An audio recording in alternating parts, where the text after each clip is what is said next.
અમદાવાદના IIM road પર શાહરૂખના અસહિષ્ણુતાવાળા નિવેદનને લઈ ઉગ્ર વિરોધ થઈ રહ્યો છે। મોટી સંખ્યામાં લોકો એકઠા થઈને શહેરના જાણીતા આ રોડ પર ઢોલ નગારા અને પ્લે કાર્ડ સાથે વિરોધ કરવામાં આવી રહ્યો છે। વધુ માહિતી આપશે સંવાદદાતા ગૌરવ પટેલ।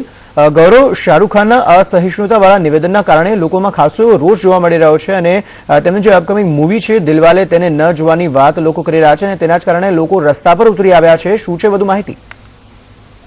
જે પ્રમાણે શાહરૂખ ખાને પોતાના જન્મદિવસ નિમિત્તે એક સ્ટેટમેન્ટ આપ્યું હતું કે દેશમાં અસહિષ્ણુતાનો માહોલ દિવસે દિવસે વધી રહ્યો છે અને લોકો વચ્ચે વૈમનસ્ય પેદા થઈ ગયું છે એવી એક જે વાત હતી તેના પગલે હાલ શાહરૂખ ખાનનો વિરોધ થઈ રહ્યો છે।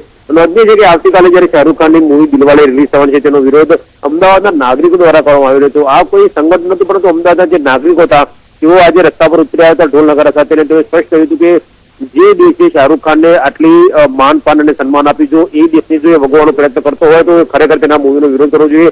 પ્લે કાર્ડ, બેનરો અને ઢોલ નગારા સાથે શાહરૂખ ખાનની ફિલ્મનો તેઓ વિરોધ કરતા હતા અને જરૂર જણાવશે તો જયારે તેની ફિલ્મ આવતીકાલે રિલીઝ થવાની છે ત્યારે દરેકે દરેક થિયેટર આગળ જઈને પણ અમદાવાદના નાગરિકો વિરોધ કરશે। એટલે ક્યાંક ને ક્યાંક શાહરૂખ ખાને જે ઇનટોલરન્સ મુદ્દે જે નિવેદન આપ્યું હતું તે તેની આવનારી મૂવી દિલવાલે પર ભાડી પડી શકે એમ છે। અંકિત। જી ગૌરવ, આભાર સમગ્ર માહિતી આપવા બદલ।